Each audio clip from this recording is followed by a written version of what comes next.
So I went and I got most of the pieces out, so I can go ahead and get into the main ones.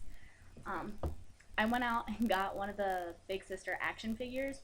That way I had a live reference and whatnot. The only disadvantage is this apparently came out, or so I read, before the game did. So the final designs are just a little bit different, and you'll find that when you look up like turnaround images on Google and stuff, they're not going to match up perfectly with this. I think the biggest difference I found was like in the shoulder plates. I think they're supposed to be more rounded in the actual game. But first I'll go into the helmet. This is my helmet, which has a shoulder plate in it. I'll just set that over there. Alright, this is the helmet. To make the helmet, I used a tutorial. It's really easy to find. If you Google Big Sister helmet, you should be able to find it. But in essence, what it is, you get one of those giant rubber balls at a store, and you're going to go out and get fiberglass cloth, and you're going to need fiberglass resin with it. Make sure it's the resin for the fiberglass cloth as opposed to Bondo.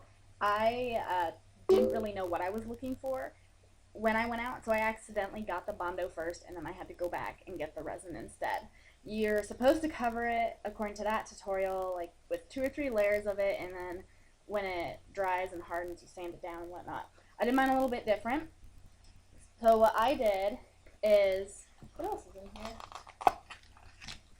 There's a cat plushie, or teddy bear plushie in there. Interesting. But I only covered it with 1 layer because at the time I was doing my husband's Subject Delta cosplay, and granted, I ended up not being able to use the fiberglass stuff on his. I messed it up. His was like the trial. Don't tell him. But I didn't have enough to do more than 1 layer, so I just did 1 layer, and I sanded it down as best that I could. And, you know, you're gonna have little holes here and there from spots that you missed. And what I ended up doing is I covered it then in a layer of paper mache, and you can kind of see just a little bit, not really, the remnants of the paper mache. Now, there are a lot of 3D pieces on this. It looks like pieces of metal were just bent around the helmet. What I did for those is this is a really big piece of craft foam. I got like a yard sheet of it at Joann Fabrics, and I kind of drew on with crayon first before I started painting where I wanted them to go, and then it was a matter of just cutting out the craft foam and bending it around. I think I hot glued them on. This is also craft foam. This is it's not a toilet paper roll, but it is very similar like a toilet paper roll. It went to price tags, I think, when I worked in a deli. This top piece is not supposed to have the hole. It is the top of a water bottle without the nozzle sticking out. I preferred that it had a hole because I like to breathe. This hose thing, I just got at a department store. It comes together right here. You can see that's a little uneven, but it's kind of hidden in the back. And it goes all the way around. One important detail about the Big Sister is that she's got these little holes. She's got like 3 of them at least. And they have red lights that are supposed to shine through. Now, I didn't have any lights to put in these little holes when I made it the first time. But in order to get it that red, I got stained glass paint.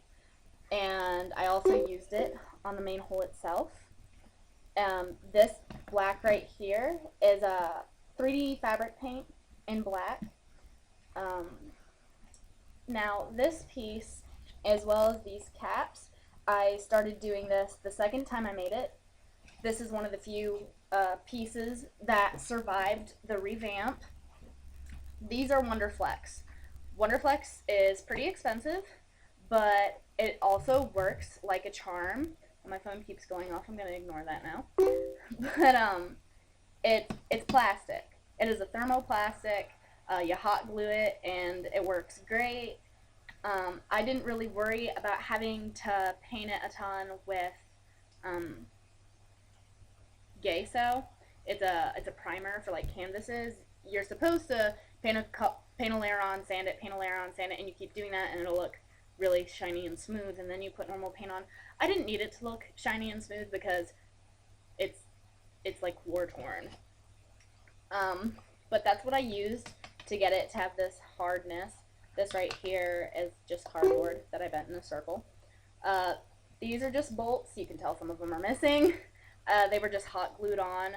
Unfortunately, that means they're more likely to snap off. But considering they're only like 19 cents, I didn't really care. In order to get it this textured kind of look, I actually got charcoal because I like to use charcoal in my normal art. But I put it on and then I like rub it. Charcoal's kind of like chalk except a lot messier, and it'll stain if you're not careful. But I kind of squished it around and rubbed it in, and then to kind of seal it and keep it from smudging, I hairsprayed it a lot. So as you can kind of see, nothing's getting on my hands now. Whereas when I first put it on, my hand would be like really black by now. So that's kind of how I made the helmet. The only last detail that I can really say, and I put this little neck piece in to keep it from pushing my head down. It's very uncomfortable to be staring at the ground and having to hold your head like this just to look up, which I found happened the first year I did it. So I have this little neck piece in there. My husband for Christmas bought me some LED lights, and you can't really see them, but they're there. I wound the cord so that it kind of went into the other holes. It's not very bright, but it shows pretty well at night, outside or where it's dark. So I'm okay with it, and I really like it. So that is the helmet.